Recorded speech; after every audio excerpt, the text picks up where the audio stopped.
हमें तो मंजिल तक जाना है, रास्ते की परवा किसको है. गुड आफ्टरनून वॉरियर्स आणि सर्व भावी अधिकारी. वॉरियर ऑफिसर या आपल्या एज्युकेशनल चॅनलवर मी सुप्रिया आपणा सर्वांचं मनपूर्वक स्वागत करते.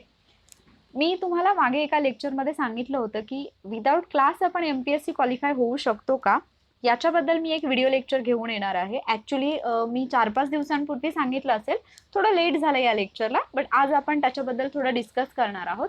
आणि अर्थातच या प्रश्नाचं उत्तर मी देणार नाही, तर या प्रश्नाचं उत्तर तुम्ही स्वतःच द्याल हे लेक्चर झाल्यानंतर. ओके, तर आजच्या लेक्चरमधला अजेंडा हाच असेल की विदाउट क्लास MPSC पास होता येते का.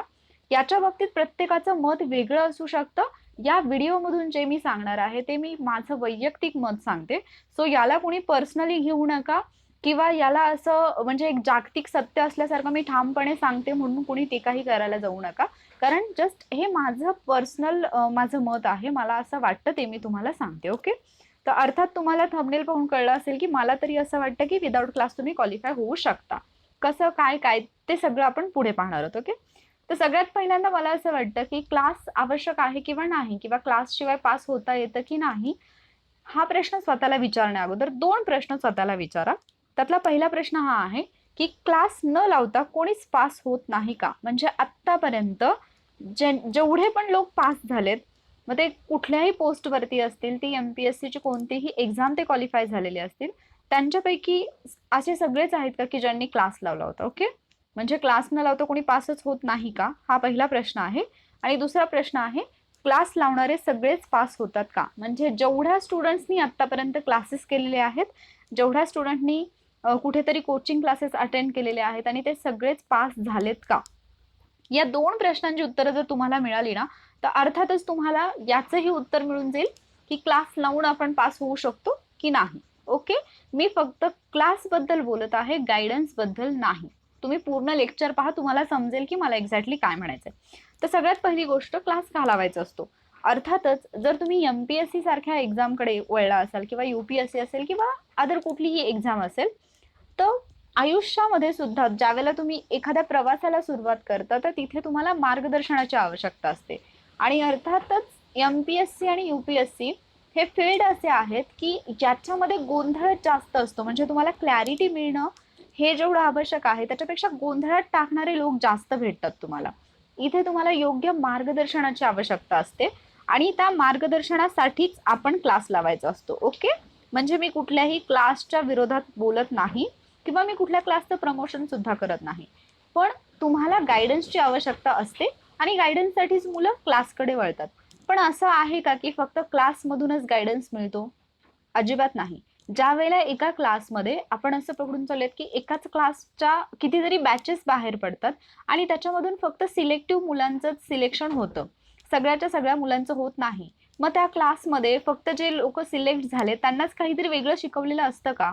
अर्थात नाही. कोणत्याही क्लासमध्ये प्रत्येक स्टुडंटला म्हणजे सगळ्या स्टुडंटना समान समजून शिकवलेलं असतं.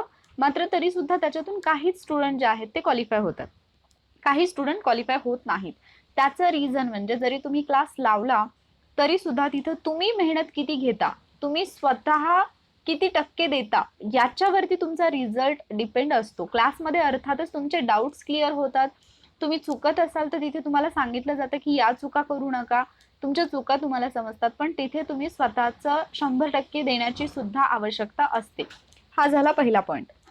दुसरा पॉईंट येतो की जर क्लास नाही लावला तर काय. क्लास जर नाही लावला तरी सुद्धा तुम्हाला कोणाकडून तरी गायडन्स घ्यावा लागेल. फक्त गायडन्स घेताना तुम्ही फार काळजीपूर्वक घेतला पाहिजे. त्याचं रिझन म्हणजे MPSCच्या क्षेत्राकडे वळायचं म्हटल्यानंतर मुलांच्या मनामध्ये जास्त गैरसमजच आहेत. म्हणजे इव्हन ज्याला MPSC मधला M सुद्धा कळत नाही, तो सुद्धा उठून शिकवायला लागतो की हे असं आहे ते तसं आहे. आतापर्यंत जे लोक अधिकारी झाले त्यांना जर विचारलं तर अर्थात ते तुम्हाला खूप छान पद्धतीने सांगतील की एक्झॅक्टली अभ्यास करायचा म्हणजे काय, तुमचं अभ्यासाचं प्लॅनिंग काय असलं पाहिजे किंवा तुमची स्ट्रॅटेजी काय असली पाहिजे, तुम्ही बेसिक्स कसं करायचं, सिलेबसचं महत्त्व काय, प्रश्नपत्रिकांचं महत्त्व काय. आणि हे ऐकण्यासाठी तुम्हाला त्यांची भेट घेण्याची किंवा त्यांना कुठेतरी शोधत बसायची पण आवश्यकता नसते.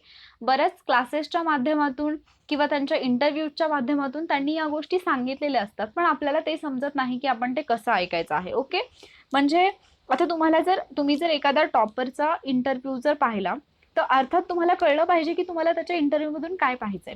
आपण जनरली काय पाहतो आणि कुठल्या गोष्टी डिस्कस करतो.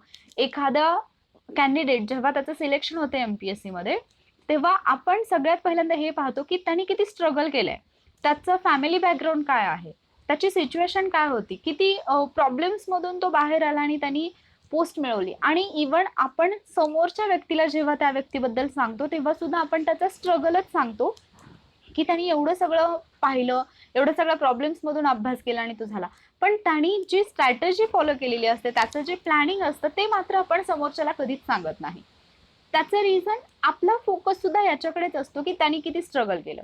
आपण या फोकसनी पाहतच नाही की त्याचं सिलेक्शन झालं, त्यांनी काही मला टिप्स सांगितल्या की बाबा तुम्ही हे हे करा, तर त्याच्यानुसार मला माझा अभ्यास प्लॅन करायचा, याच्याकडे आपलं अजिबात लक्ष नसतं आणि इथेच आपण चूक करतो आणि आपल्याला नंतर वाटतं की नाही विदाऊट क्लास आपण क्वालिफाय होऊ शकत नाही. तर हा एक खूप मोठा गैरसमज आहे. मी यापूर्वीही सांगितलं की कोणत्याही टॉपरचा ज्या वेळेला तुम्ही इंटरव्ह्यू पाहता, कोणत्याही टॉपरचं तुम्ही संभाषण पाहता, तेव्हा तुम्ही तुमच्यासोबत एक छोटी डायरी आणि पेन सोबत ठेवला पाहिजे आणि ते जे पॉइंट सांगतात जे तुमच्या अभ्यासामध्ये उपयुक्त आहेत ते तुम्ही नोट डाऊन केले पाहिजे. आणि जर तुम्ही ऑब्झर्व केलं असेल तर आतापर्यंतचे टॉपर्स किंवा जे क्वालिफाय झालेले आहेत अशा लोकांकडून ऐकलं तर ऑब्विसली त्यांच्या अभ्यासामध्ये किंवा त्यांच्या स्ट्रॅटेजीमध्ये 90% गोष्टी या सेम असतात. फक्त 10%चा डिफरन्स असतो. काही बुक्स वेगळे असू शकतात, त्यांचा अभ्यासाचं टायमिंग वेगळं असू शकतं, त्यांनी अभ्यासासाठी दिलेला वेळ म्हणजे जो कालावधी आहे की किती तास वगैरे तो वेगळा असू शकतो आणि त्यांचा एक्सपिरियन्स वेगळा असू शकतो. मात्र बाकी स्ट्रॅटेजीचा जर तुम्ही विचार केला तर 90% स्ट्रॅटेजी त्यांची सेम असते.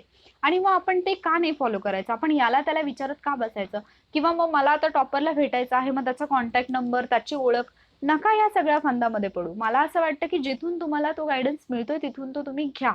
तुमच्यापर्यंत जर टॉपर्स कुठल्याही माध्यमातून पोहोचत असतील तर तुम्ही सुद्धा एक पाऊल पुढे घेतलं पाहिजे आणि त्यांना भेटलं पाहिजे. ओके, तर क्लास कोणी लावावा हा एक महत्त्वाचा प्रश्न आहे आणि याचं उत्तर सरळ एका वाक्यात मी सांगते. ज्यांना असं वाटतं की क्लास लावल्याशिवाय एमपीएससी पासच होता येत नाही त्यांनी क्लास लावावं. म्हणजे एखाद्याच्या समोर डोकं फोडून जरी सांगितलं की अरे बाबा याची खरंच आवश्यकता नाही, त्याला तरी पण जर ते पटत नसेल तर त्यांनी तो क्लास केला पाहिजे. ओके, हे माझं वैयक्तिक मत आहे. कारण मी असे लोक पाहिलेले आहेत की जे जॉब करून किंवा घरची जबाबदारी सांभाळून काम करून त्यांनी राज्यामध्ये खूप चांगल्या नंबरनी ते क्वालिफाय झालेत, खूप चांगली पोस्ट त्यांनी मिळवलेली आहे.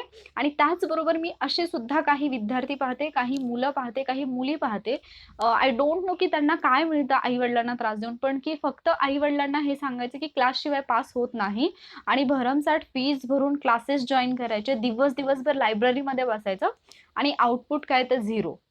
एखाद्या एक्झाममध्ये क्वालिफाय नाही झालं की सरळ सांगायचं की हे खूप अवघड असतं आणि याच्यासाठी 7-8 वर्ष द्यावी लागतात आयुष्यातली, याला काही ऑप्शन नाही. तर मला असं वाटतं की तुम्ही त्यांच्यापैकी एक बनू नका. कारण मी तुम्हाला वॉरियर्स म्हणते तर प्लीज वॉरियर्स सारखे जगा. मला पण तेवढं असं म्हणजे वाटलं पाहिजे की हा अरे तुम्ही वॉरियर्स सारखे लढताय. ओके, तुम्ही क्लास करत असाल, मी अजिबात असं म्हणत आहे की तुम्ही क्लास सोडून द्या. मी तुम्हाला फक्त एवढंच सांगते की तुम्ही क्लास जरी करत असला तरी सुद्धा तुम्हाला तुमचा 100% सुद्धा देणं आवश्यक आहे.